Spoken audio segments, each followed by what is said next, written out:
is the sound of Universal Broadcasting Network at UENradio.com. One of them wanted to be the security guy. He claimed he was a security guy.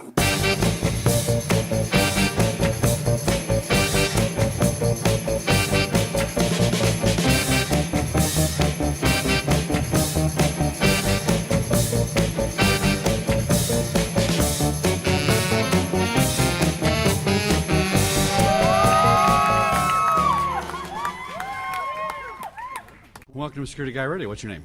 My name is Mark Anderson. Mark, what do you do? Well, I work for a company that does interview and interrogation training as well as consulting on the investigation, audit, inspection, evaluation side of interviewing. Where is your company located?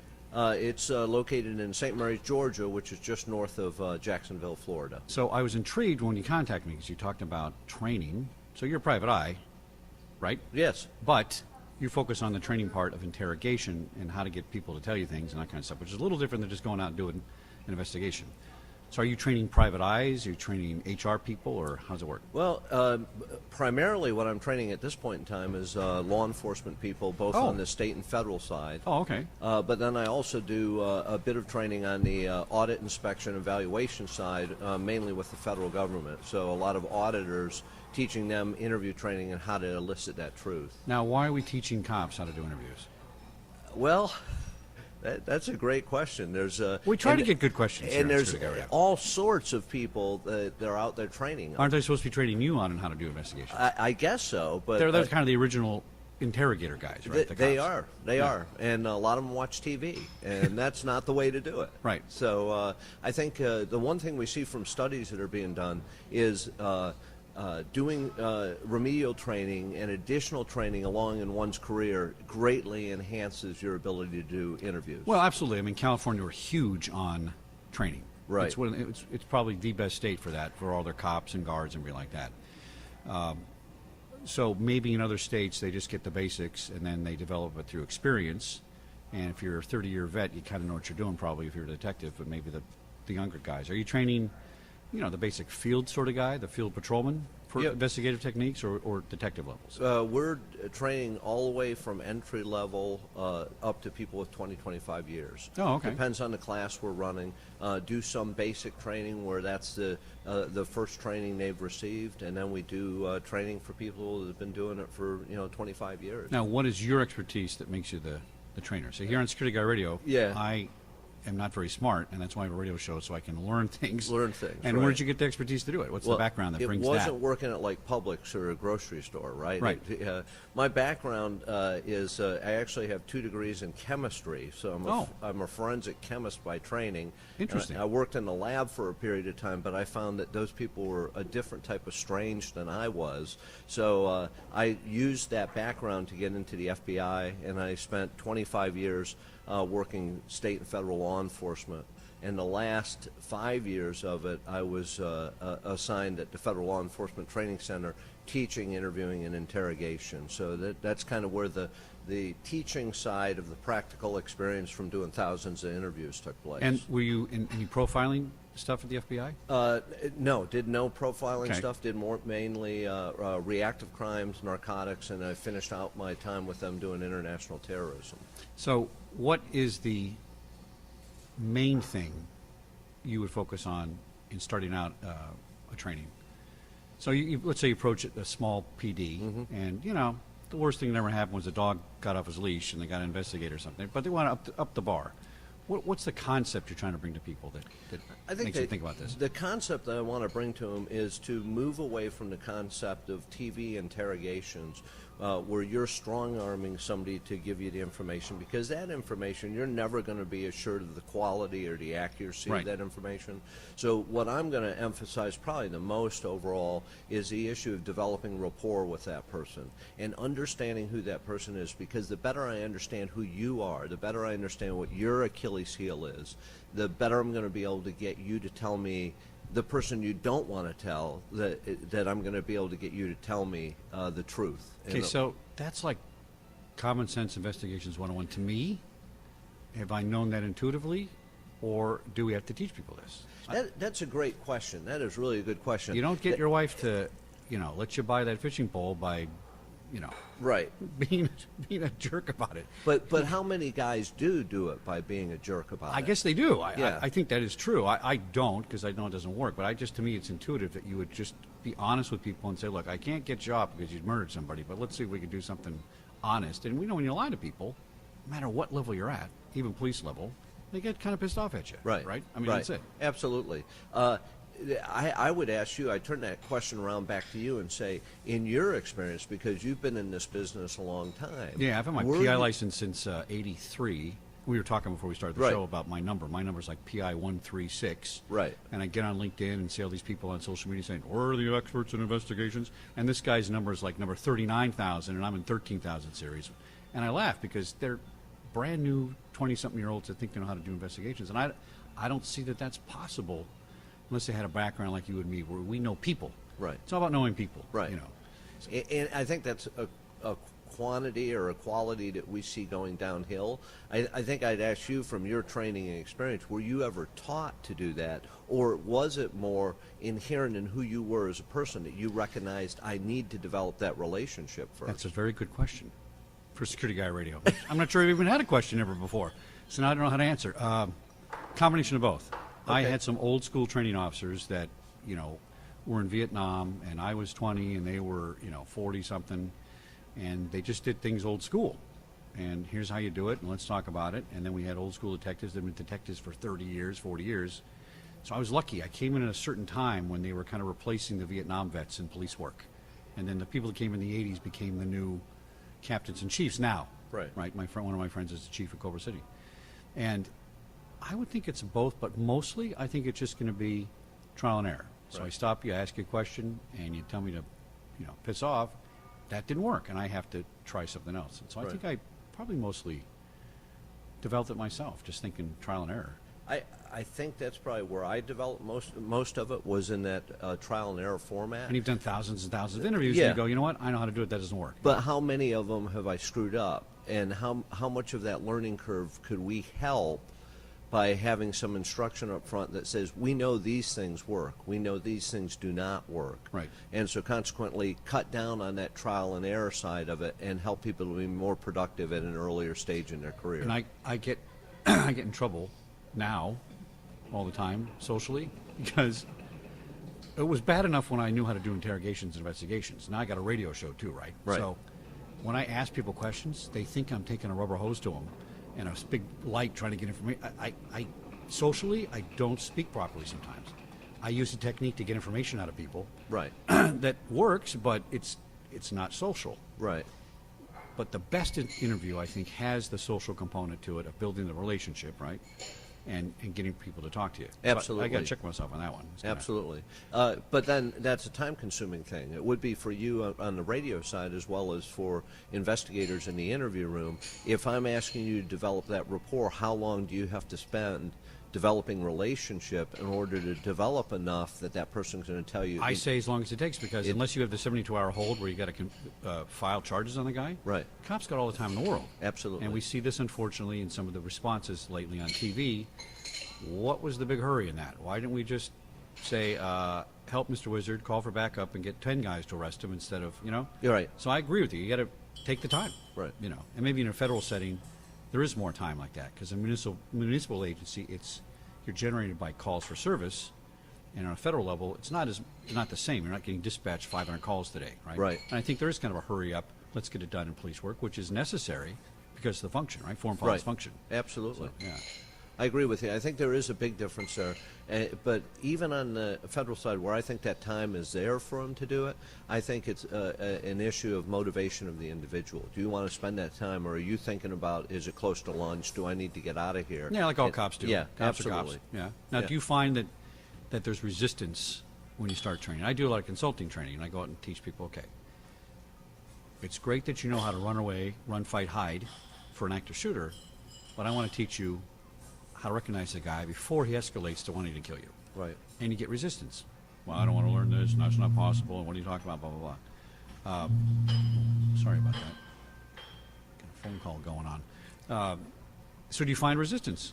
When you're super high-level stuff, you think people would say, wow, I want to keep my ear open and listen, or do you find just kind of like, I know how to do it? I think we get very little resistance. I think we Oh, get. that's interesting. I think we get some. I think in most cases there's an awful lot of individuals that are dying for some training. I mean, I consider my 25 years in the field, I was never sent back for interview training. You know, it was, the concept was, you'll learn this while you're, in the field doing the interviews. Yeah, right. And, I mean, that was fine, but when I went back and started working in the training environment, I thought to myself, man, I could have done a much better job, probably made a much less mistakes if I'd had some of this training. So I'd say most people are eager to take that, and they'll do what they want with it. We call it finding tools for the tool belt. But you always run into some people that have heard something else, and they feel that you're contradicting that. And so they kind of rear up against it. Yeah, which is okay. I mean, it's just good to have an open dialogue, and eventually your process and their process become the better process. And I ask everybody in the classes to question anything I say. If you don't believe in the validity of what I'm putting here, make me support it. Make me support it with statistics and research and all the rest. Right. Or practical experience. So walk us through how, without your secret work product techniques, all right, how you would start out a class and kind of an outline on what you'd be teaching people to learn this. Because I find it difficult to grasp how you would teach this stuff to people. Yeah. Because it's just stuff I know, it's stuff you know. I'm not sure if somebody sat down and said, write me 2 paragraphs on how you interview somebody. I could get some basics, but I'm not sure I could explain it. That's a great way of putting it. We always argue about the fact of can you really teach somebody common sense? Yeah, that's true. And can you teach somebody how to be personable if they choose not to be? And I think some of Or those, if you're not. Or if you're not, and they're legitimate concerns. I think what we do is kind of try to do it from the ground up and say, okay, what do we want to accomplish in that room? And we look at it from the standpoint of the planning prior to and the planning during the interview. But then we also talk about how to progress through this and focus probably mainly on the issue of rapport, how to develop that relationship, how to ask questions right. It's amazing the number of interviewers that ask questions wrong. They ask questions like they do on the street. And that's kind of what you're saying, where you run into issues doing this radio program because you're asking cop speak questions that people aren't used to, and they believe those are too probing or whatever. That's the type of questions we need to ask in the interview room, not the polite speak stuff that we do on the street. So we're going to talk about question types. We're going to talk about how to handle denials. I think if there was one weakness in my interviewing style over the course of my career, it was stopping the denial before it hit the table. I don't know, do you have kids at all? So you raise kids. Yeah. It's so much easier to deflect and defeat a lie before it's uttered from the mouth of babes, because once it's uttered, they're going to do everything they can to back it up. They dig in. You can't get out of them. Absolutely. Can't and retract I wasted so much time in the interview room trying to defeat those denials. So we talk about denials. Then we talk about the concept of theming the individual. How do you reach that Achilles heel where I say to you, what you did, I understand what you did, and what you did isn't that big of a deal. You can tell me about it. So that moving them to the point of bringing them to submission where they're going to utter some sort of admission where you're going to get a confession. What's interesting is if you ask specific questions or open-ended questions, you get 2 different responses, right? Right. And the other thing I notice is that cops tend to get pissed off when people lie. But don't we all know that's what they're going to do? What are you upset about? You know it's going to happen. The question is, like you just said, let's get them to a point where they start telling you little bitty bits of truth before they do the lie. And then you say, wait a minute, you told me 27 points of truth. 28 has to be the truth because it supports all the other things we're talking about here. Right. And then they really can't deny that they're lying. They can't say they're lying because they agreed to 27 of the 28 truths. Yeah. So I know what you're saying. It's important. And then cops also tend to get agitated because they want to close the case and get out of here, and that hostility transfers back to the guy you're interviewing because he doesn't know you want to go home and watch a football game. Right. And so they rush the interview and things like that. And that's a very broad criticism because there's certainly excellent investigators that know what you're talking about. Right. And I've gotten agitated in the interview room before. It's usually not at the person I'm interviewing. It's usually because I've screwed up something in the process. So I'm that's really interesting. more frustrated You missed with your myself. opportunity to grab Yes. something. Okay, makes sense. And so then I get angry about that, and you direct that toward that person you're talking to. Totally non-productive. Right. Totally non-productive. So, what's the first slide in your slideshow? What's the concept you're telling people to keep the open mind to understand what you're going to be teaching them today? You know? I think the first slide is to look at this process in a holistic fashion. I think one of the other things that we're seeing today, and there's a couple things. Number one, we're having issues with teaching good communication because this younger generation would rather look at a plastic screen than look at a person sitting across from them. Listen, I tell people all the time that texting is in no way, shape, or form communication. You're absolutely right. It's abridged, abbreviated, short concepts, and if you take somebody's word off a text, you're missing, thousands and thousands of points of knowledge. Yep. So I agree with you on that. So a younger cop is going to be used to thinking, I need to write 2 sentences. When you and I used to write, 4 pages for a BFMV, Berkeley for Motor Vehicle Report. Right. And my sergeants would look at me like, "What? You're insane. I came, the car was broken into, I went home." No, we got to write down everything, so in court someday, we got the right information. Right, and you can remember what took place. Remember what's said, that's absolutely. right. Yeah. So yeah, I think there's abbreviated memories because people in the new generation are used to this brevity. I just read Hard an to overcome. article a couple weeks. It says that we retain far less information because we feel very comfortable we can find it on that little piece of electronics. Oh, we that's have. an interesting concept. I hadn't thought about So we that. don't pay attention to that at all. Yeah. I believe that was actually in a USA Today article I saw when I was on the road, and it's so consistent with what we're seeing. We're actually had discussions for the last 5 years about putting communication courses as a prerequisite to any interviewing course, because we're having a hard time getting two people like you and I sitting here face to face that we could not have a conversation for more than 5 minutes. I believe that. I believe that. And that's not a difficulty for you and I because of where we come Right. from over time, but it is a huge problem now. It's a huge problem in the interviewing realm. I confront you with some information about what I believe you did. You tell me, no, I didn't do it, and here's my excuse why, which is just made up.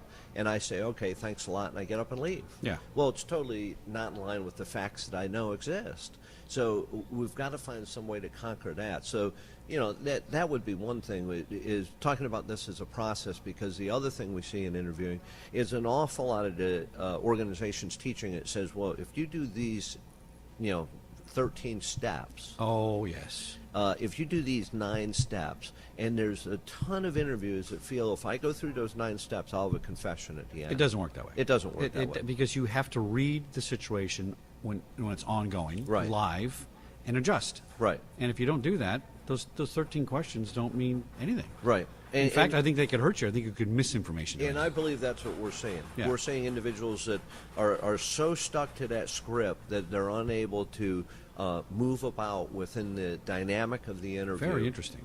And so the first thing we would talk is the process of the interview. It's not a step-by-step process. It's not a linear process. It's a circular process where you're going to jump in and out of it, Right. depending on where you're at in the interview. I mean, we see people. We teach rapport as the second thing you're going to do after you introduce yourself. Well, if I sit down with you and start trying to rapport you, and you say, hey, let's just get to what you're here about. I appreciate you want to be friendly and all, but I want to know what you're here about. I see interviewers just continue with rapport because that's the second step. Yeah. Instead And you're of going to saying- agitate the guy. And all you're going to do is irritate him, and Right, you're right. never going to recover from that. Right. So I want to move right to the questions and then realize that I want to now instill the rapport as we go through the rest of the interview, somehow fit it into the questioning technique, because I know I still need to build a relationship. But I'm not going to do that if I force it down your throat at a point where you're not ready for it. Yeah, so I went to the police academy last November again after 30 years, just to get recertified. So I could really, my goal is to go be a DA investigator, right? Sometimes I need Okay. part-time guys that go out and do interviews and field stuff, things like that. And the DA's office in LA and Orange County are like bigger than most police departments in LA County. I think the LA DA's office is like 350 cops. Wow. It's a big operation. Yes. Right? And that's really all they're doing is interviews, mostly, right? And so in the academy, there were people that were like 20-something years old, and I kept asking these kids, what are you doing here? You're getting recertified. So in other words, my license expired 20 years ago after 3 years. And so he's 26, which means his license expired when he was, 23. Well, he got laid off. I said, laid off? What budgets? Budgets. I mean, this is stuff you and I never heard about, or thought about, right? Right. And there was all these, million cops in the United States, and now there's 750,000. It's not good.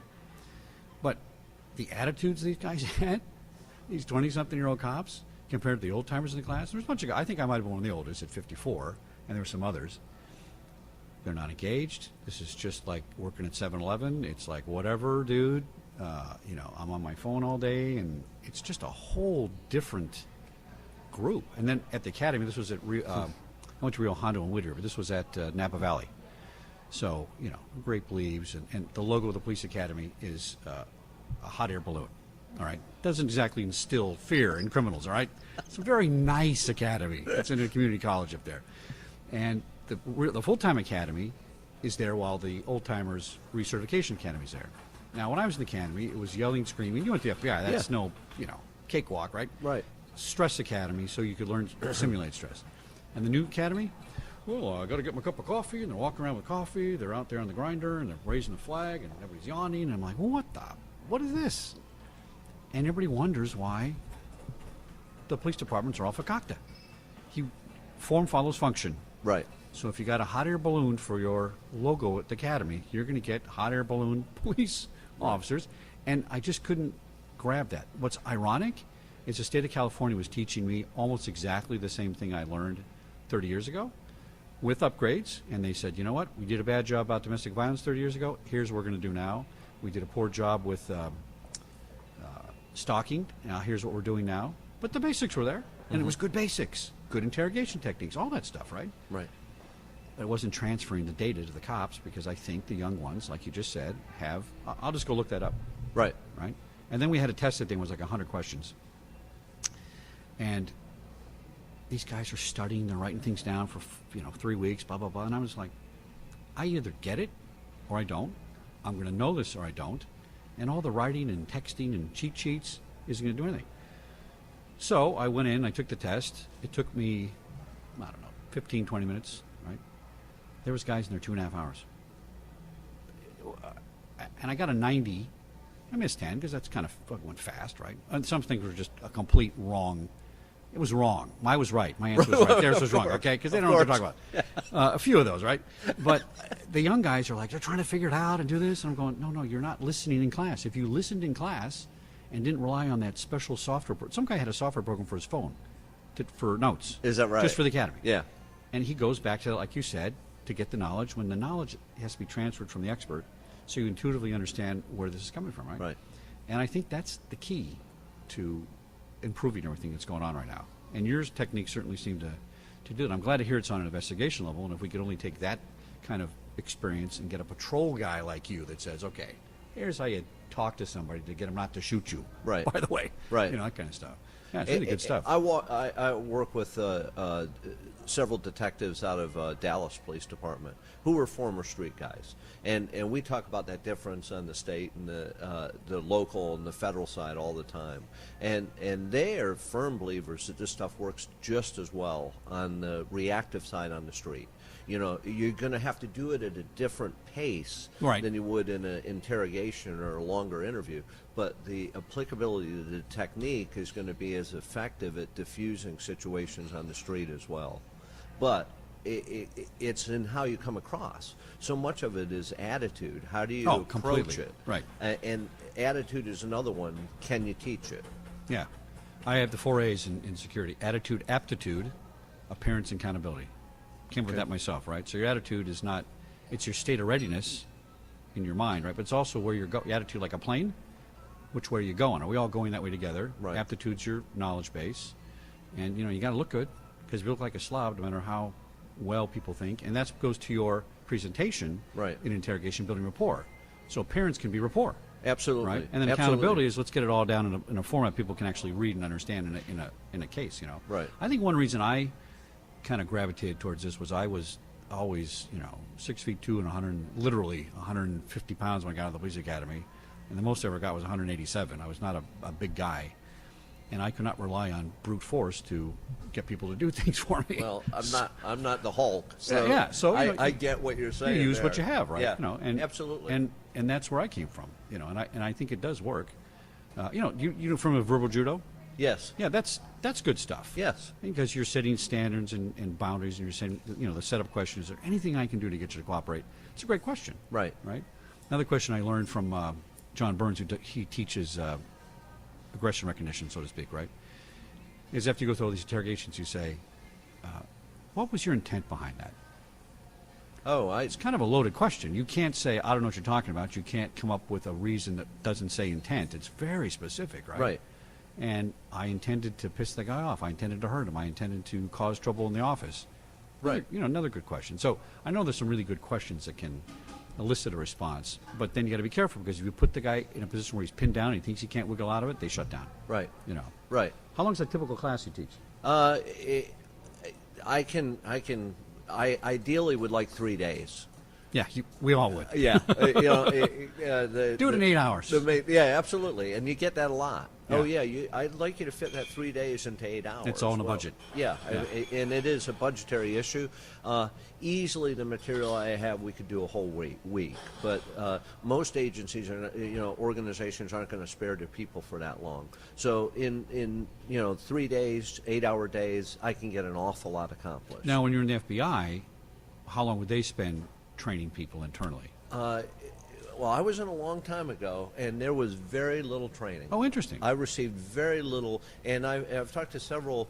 I just had a guy in a class a couple weeks ago out in San Antonio who was a former FBI agent that moved over to the Inspector General side of the federal government, and he said he was in for 8 years and never received any training. Oh, that's interesting. After they were sent to the field, that was the end of it, other than legal refreshers and stuff like that. But as far as being sent back for remedial skills or to gain skills, there wasn't that much training going on. Now, do you think that's driven by budget strictly, Yeah. or by, lack of a better term, arrogance of, we're the FBI, we know what we're doing, we don't need no stinking training? I don't know. I think there might be a combination. I think it is a combination of that. I think there is some of that concept. I know there is a budgetary thing. I also clearly know from my experience that certain favored children get sent to training much more than other people. So if you're being productive in the field, they're not going to take you out of the field to send you to training. That's true. That's operational. Yeah, that's true. Whereas if there's some mutt sitting around the office not doing anything, he's the guy that goes to training, because we're going to try to make him productive. Or if you get in your car and decide to check the shotgun whether it's loaded by pushing the trigger and blow a hole in the roof, Right. you get promoted. That's the Right. it always happens. And that probably way. get a little training. It's true. Yeah, the more you It's like screw a up, the more twofer. training you get. Two-for deal. It's true. It's totally true. We had a guy that was doing quick draw out of his locker at San Gabriel, right? Right. And he dropped it, and then he grabbed it midair. So, good reflexes. That's good. Yeah. Gun went off. Went into the bathroom, went right to the crapper, and one of the guys was sitting on the toilet when the bullet came through and missed him. Missed him by, he got promoted to sergeant within 6 months. That's good. That's good. Get him out of the field. I saw when I was assigned, when I was with the FBI in New York City, people would screw up there because at that point in time, your disciplinary transfer was to Fargo, North Dakota. And these guys that were from out west didn't want to be in New York City anyhow. Right. So I'll just screw up and get sent to Fargo, and I've accomplished, How interesting. done good things, Yeah, that's very interesting. Hey, let's take a little break, and we'll be back in a minute on Security Guy Radio. All right, welcome back to Security Guy Radio with Mark Anderson of Anderson Investigation Associates, a interview training and consulting firm, teaching interviewers how to interview. Right? Yes. Yeah, all right, good. Sounded redundant, but yes. All right, so at the break we were talking briefly about recording. Right. What to record, what not to record. And I recanted one of my boring stories that I often do, pining for the old days when I was a policeman. Back in the 80s, Sony came out with a mini cassette recorder that was not like the Olympus. It was even smaller, and it literally was the size of a credit card, and it fit in your pocket. And I thought, I think it's a good idea to carry that around in case somebody starts talking smack in the field. I can turn the tape recorder on because you don't have an expectation of privacy in a public place, just like right now. Right. Somebody, if they cared, which they don't because it's Security Guy Radio, might be recording us and using it to make money somehow because I can't do it. So that was the law, so to speak, right? In California, we're very different as far as privacy laws, and sometimes some of them are crazy, but that one you could still do. So when the police administrators found out about this, they went crazy. Oh, you can't do that. It's eavesdropping. I said, oh, my God. Well, don't you even watch Law & Order yourself? I mean, what are you talking about? It's fine. And but what they really got mad about is then when my stupid lieutenant used to start doing crazy crap, I'd start recording. And that they did not like, right? Because then it puts them in a position to have to be accountable for stuff. But I'm paranoid about it. I'm always, recording the show on the video and on the audio and the radio because I lose things sometimes. It just happens. You lose the whole show. It's kind of bad. Does the recording now interfere with an interview as opposed to 25 years ago when we didn't even have a video camera in the interrogation room? It just didn't exist. And you might put a big, giant, reel-to-reel tape out there and people might be intimidated. Are they affected by knowing they're being recorded, or do they just assume that and they forget about it? Just like you forget that you're on the radio right now. Right. Come a little closer to I think that it's actually a fascinating history. If you look at the history of how the recording has come to be on the law enforcement side, it's absolutely fascinating. And state and local folks are way ahead of the federal people on the recording issue. Oh, really? Absolutely. Oh. They far more. On the federal side, it has not been required. The first requirement for recording came out last July. Oh, hold on a second. Was it the first requirement to record interviews? Yes. And that came from a Department of Justice decision that came out. I think the main obstructionists on it were the FBI. They did not want interviews recorded, and they don't want their own screw-ups recorded. Is that the idea? I guess so. Well, maybe. We're I honest here on Security Guy Radio. Yeah, absolutely. I think we're going to make mistakes no matter where we are, and everybody from every agency is going to make a mistake. I think when it's recorded, you're able to explain this was a mistake. You have to be honest about it. I mean, look at politicians. They say, I don't have this email account, I don't have that email account, instead of just standing up and take responsibility for their actions. Now, that's crazy because no one at a federal level as a defendant sued somebody and said, wait a minute, that's not what I said, let's see the tape, and well, we don't do that, we don't have to. I think that's part of this genesis that we've seen take place over the last 10 years is courts are now saying, what do you mean? Why? It's 2015, state and you local have to do people can afford tape recorders and you can't afford them? What's going on here? So that was something else besides we can't afford it. Absolutely. Yeah. But to watch the history of it is amazing, and now it's really taken over. We're seeing it a lot. I actually wrote the lesson plan on the federal side for recorded interviews, trying to be proactive because we saw it coming down the pike, and how to put it into effect and how to make it work. When you talk to the state and local guys, the guys out of Dallas that I talk to a lot, every one of them to a person said, I hate the idea of recording when they were forced to do it. Every one of them today, after having used it and done it, said, man, it is a time saver. It explains so much. It doesn't cause the jury to say, well, is that really what happened? Because you have the recording. It's like nobody's going to dispute what you and I talked about today. Were they not comfortable in their own skin, hearing their own voice or something? I don't know. I think that's part of it. I think not comfortable with their techniques. I mean, if we're interviewing in an ethical fashion, then I don't think we have anything to worry about in the interview room. Now, I've been criticized, like you said earlier, is if I get into an interview with somebody who's a maintenance guy, a laborer, and he's dropping 4-letter words, I'm going to drop 4-letter words because people like to talk to people like themselves. I completely agree with that. But then I take that recording back to my bosses, and they say, well, you aren't very professional. And I said, well, I'm not trying to win an etiquette contest here. I'm trying to elicit the truth. You're trying to demonstrate empathy. You're right. And it's acting. Right. It's all acting. There's Absolutely. Good cop, bad cop. And I think I can justify any of my techniques in a court, so I have no problem with that. The supervisors, that's another thing. What cracks me up is everybody's criticism of the escalation of force. I'm going to do a show on that next week, right? Right. Scale, right? Yes. The very first thing they teach you is verbal commands. Right. Verbal persuasion. And if you got to drop the F-bomb to get somebody to put their gun down and say, I'm going to blow your effing head off if you don't stop, I think that's great. Because I'd rather do that than go to gun, stick, taser, laser, and hurt the guy. Right. But you get criticized for that. Right. Because people just say, that's not what's in my head that I believe, therefore it doesn't exist, and I'm not going to go look up the actual law and case law and everything like that on escalation of force. So in investigations, there's an escalation. Right. We're starting out nice, we're trying to get the rapport working, but sometimes the cops, do get into the bad cop scenario, and sometimes it works. Right. And I could see they'd be embarrassed, but I wouldn't be, because people know that I'm not that way. Right. I don't know, very interesting. I can't believe that they only started doing this. Yeah, it's very Just- recently, I and don't- and we're doing a class. When I was doing classes 5 years ago, usually out of a class of 24, 25, 2 or 3 would be recording interviews. This is on the federal Wow. side. Now, when we ask a class, and we ask every class this, out of 24, 25, usually 12 to 15 are recording. So that's taken place over the last 5 years.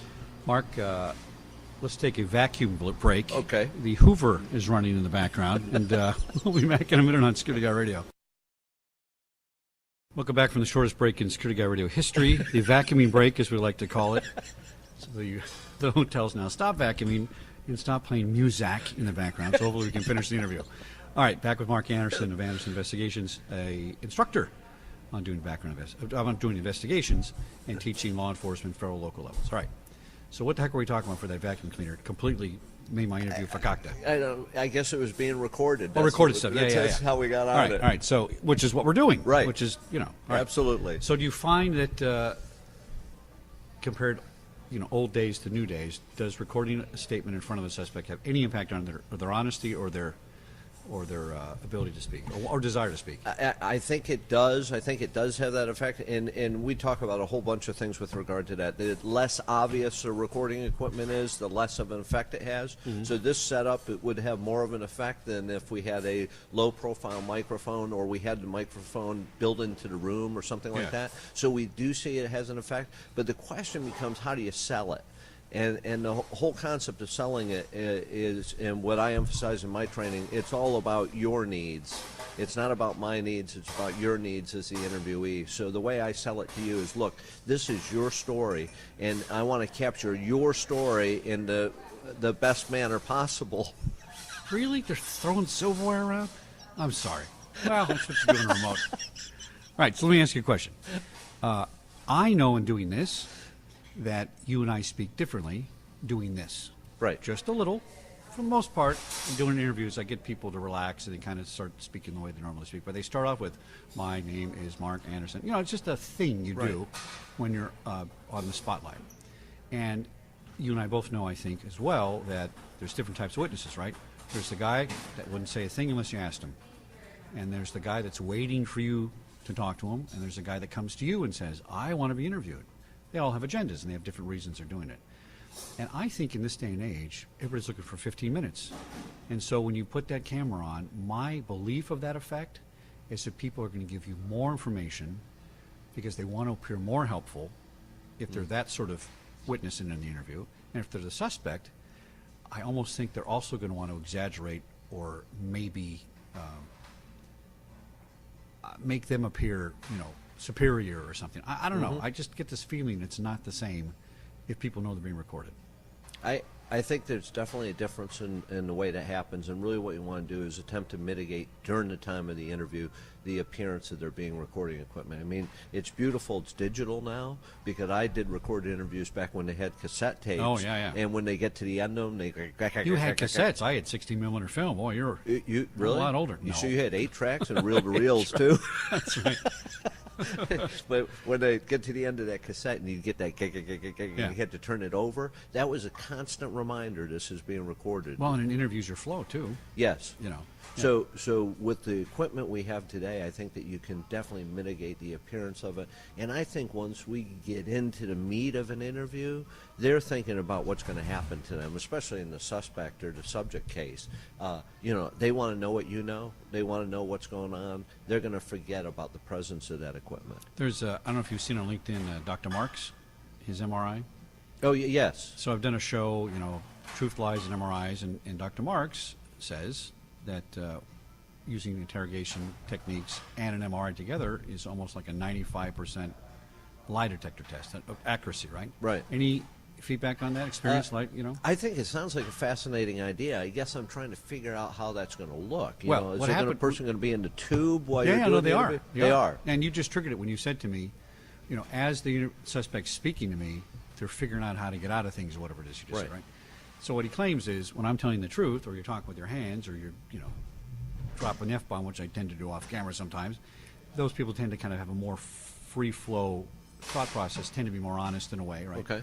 As opposed to, well, let's just say politicians that look at the sky and go like this and say, my answer is, because your brain's thinking. So in a lie technique, one side of your brain when you're speaking is active, and when you're lying, that side of your brain's still active, and another part of your brain it's thinking twice. Okay. It's thinking and processing the lie as you speak. And he says your brain can't hide that. Right. Because it's using two parts of your brain. In other words, you're not lying and talking from the same part of your brain. Right. I thought it was very fascinating. I listened to that, and I think it sounds very fascinating. I think it'll be interesting to see how the application goes. I mean, I can't see, patrolmen running around with an MRI to, Oh yeah, put it's the person in. used for terrorism law because you have Yeah. a really controlled in custody Absolutely, situation. Yeah, absolutely, and it's kind of along the lines of the microfacial expressions. I don't think we're real good at reading those when we're sitting face to face, but I think what we see now is the application of the computer technology to measuring those microfacial expressions after the interrogation and generating information from that. So, those techniques that can be used that way are awesome. I think we want to rely on those techniques a lot when we just need the good communication skills first. Well, I think the micro expressions are a big part of it. I mean, as I'm interviewing somebody, I'm watching their body language because I think, what did I read? It's something like some crazy number, like 85% of what we learn to pick up from people's body language. It's not Yes. their spoken words. No. So you can sit here and interview a guy, and he can say, from God's ear to my mouth, here's what happened, but Right. their body language is not saying that. No. And I think that's important. And then a good investigator picks up on those micro things and kind of tries to get to the truth of the matter and stuff. So. I think the spoken word is 5 to 7% of communication is the actual words used. Yeah, it's weird, isn't it? Yeah. It's really. 30 Maybe that's why nobody listens to my show. Maybe Yeah, I'm doing because something it's the wrong. wrong words? Maybe I should just videotape myself Yeah, but- sitting there looking at the camera. See, I think you No, it's funny you should say you that. increase your ratings though because your tone is very good, and that's 38% of communication. That's right. You're right. So- It's totally true. And I'm only half joking because YouTube. We talked about this before the show. Yeah.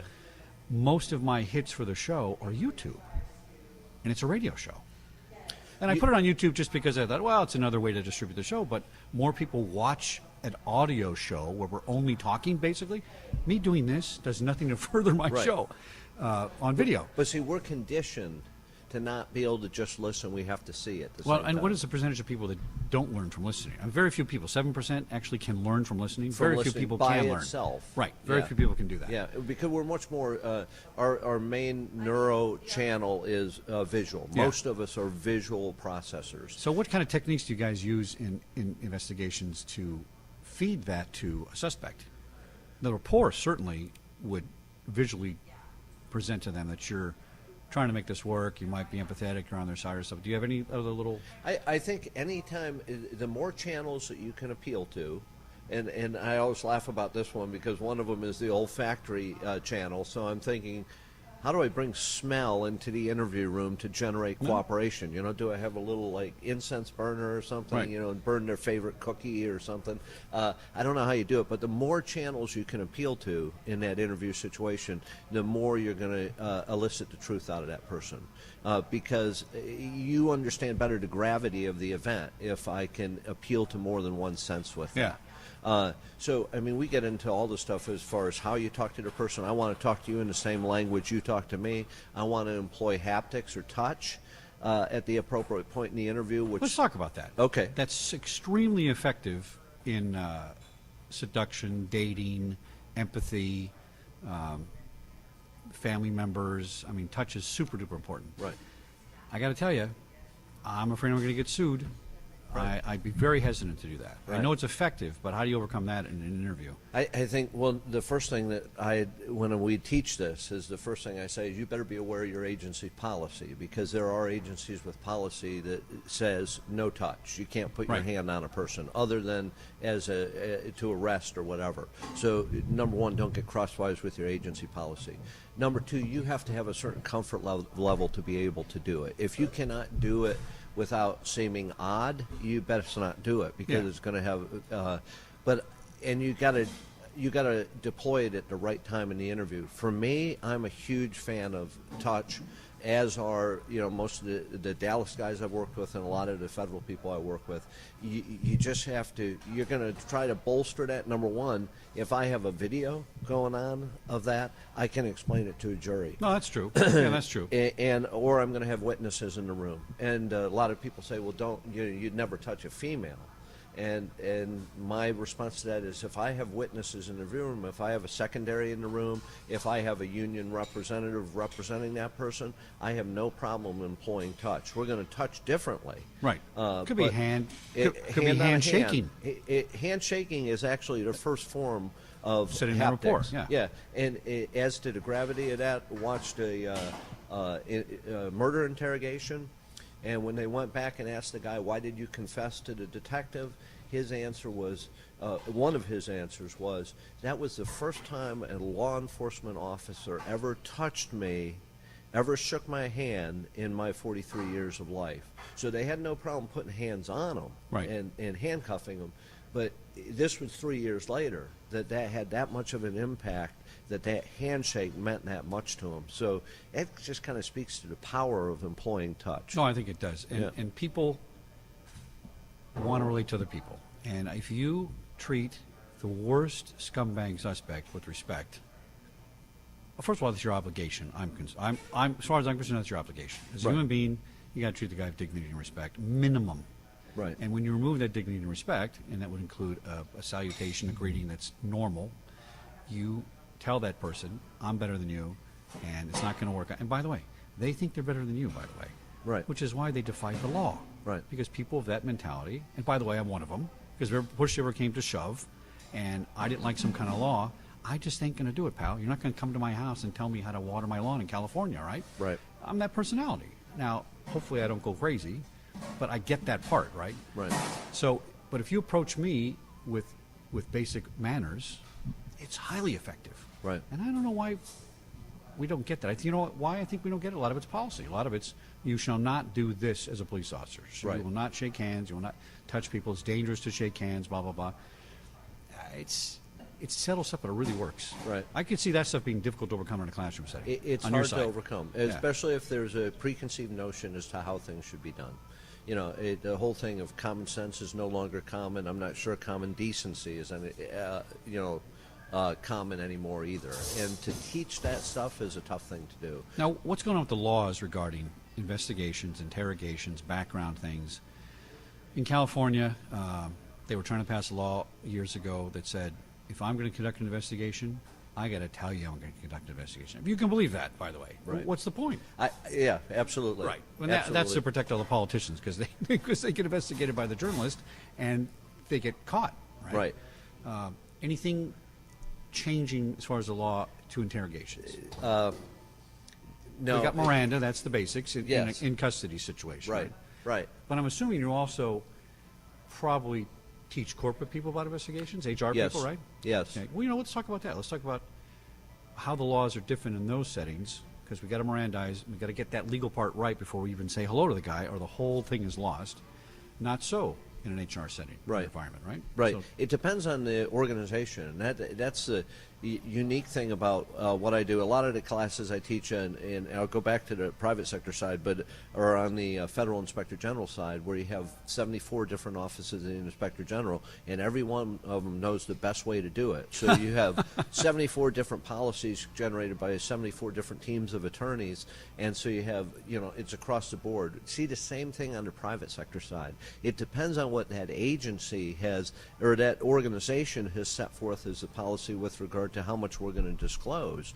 But I see lots of organizations that say, absolutely, if I'm going to investigate you for something, I'm coming to you first to tell you I'm investigating you. Well, that's all in California. Yeah, and no, that's true across the... Is it? Okay, it started in California in the 90s. There's agency policies on the federal government side and in private sector that I'm going to go to you and tell you that I'm investigating Now, you. in California, I only have to do that, and I may be rusty on this, but I learned this in the 90s when somebody sued us. It was an employee, and we investigated them internally. I went down to the courtroom, and I pulled the court records on this guy and found out he was a registered sex offender, and he had a conniption fit about it. Tried to sue, saying, you should have told me. Nope. If I send Mark Anderson down to the courthouse as a third party, I have to tell you. Tell you. So are you saying that it's even shifted to the point where even if it's the internal investigation, I still got to tell you? Yeah. Well, that's burdensome on the employer. It's burdensome. It's fine if it's a historical case. If it took place in the past and the person's not doing anything now, that's fine. But if it's an ongoing matter and you tell the person, what are they going to do? They're going to stop. They're going to stop. Yeah. So, wow, that's difficult. And then you're not going to have the opportunity. I really like the opportunity to get in the room with the person when they don't know I'm coming, because I want to see them generate the lies for me for the first time right in front of me. Oh, yeah, that's difficult to do, by the way. Because, frankly, that's entertaining for me more than anything. So that's the reason I would prefer that, because it's just fun to watch it. I love to watch it with my kids, get them to lie to me for the first time. So you lose that. Because what you then do is tell that person, okay, this is what we're investigating you for. What are you going to spend the next 3 days doing before your interview? Preparing your alibi, preparing your story. That's what they do in civil depositions, right? Right. I mean, the lawyer prepares you to answer the questions the way she wants them answered, Absolutely. instead of telling the truth, basically. Right. And then you sit there and you're listening to something rehearsed, and you're going to lose a lot of the nonverbals associated with the fact that you're lying. Right. Because there's going to appear that you're telling the truth because you're just telling You're all set. Yeah. Oh, that's difficult. Well, how do you overcome it? that? Yeah. You overcome that. You're going to have to. You're going to rely heavily on rapport in the private sector. You're going to have to rely on rapport, and you're going to have to rely on the investigation you've conducted today. If you've got X, Y, and Z pieces of evidence that say, absolutely, this is what happened, when you tell me a different story, it didn't happen that way. If I've got good evidence that says it happened this way, then I'm going to have to confront you with that in a room. And that's where we see a real breakdown in interviewing now. How do I confront you? Because I can still hear my dad saying to me, it's not what you say, Mark, it's how you say it. Oh, that's true. And the magic of that in the interview room is, how do I deliver to you in that situation, hey, Chuck, that's not the way it happened. And get you to tell me the truth. It makes it's an onerous process. So, in California, if the third party is investigating you, you got to tell the employer they're going to do it. Then you have to provide the data it's consumer reporting stuff is what it's about, right? Then you have to provide the information you found to the person being investigated. And then, of course, that allows them to get their lies ready to go. Right. So how can you even come to the private sector investigation with a preliminary background? Did you have to disclose that to your interviewee at first, or what? In some of them, yes, they have to disclose that right That's up front. crazy. Yeah. So then what becomes very important in that situation is to point out the difference between your story and what the reality is, and then to theme you with the idea, hey, look, this is not like $1 million. This is not like you killed 15 people. This is something we can work through. We need to get to the other side. I want you to understand that if I die tomorrow, somebody else is going to come in here and do this. So we just need to take care of this. Yeah. So then we focus on the resolution, because what keeps people from confessing is the fear of what's going to happen. That's right. If I can focus on the resolution of coming out the other side, there's light at the end of the tunnel, then I can get you to tell me. I had a guy at Fox that stole Terry Bradshaw's wallet during one of the football NFL Sunday games, right out of his dressing room. And what he had done, we found out later, is he posed as a courier, snuck in, taking it. And I just know this guy was going to come back because it was easy pickings for him, so we caught him. And we put him in a vestibule. You know what a vestibule is? It's like the little room between the rooms, you know, the Sally Port. And I brought in, Howie and Ronnie and, Brown, and these guys are like 6'4", 280 pounds, and they're giant. And I said, this is the guy's wallet you stole. He wants his wallet back. I didn't steal his wallet. Okay, I have you on camera. I know you stole the wallet. If you just give it back, we're done. And we really meant that, by the way. Right. We wanted to not prosecute because we don't like to do that in the movie business. No.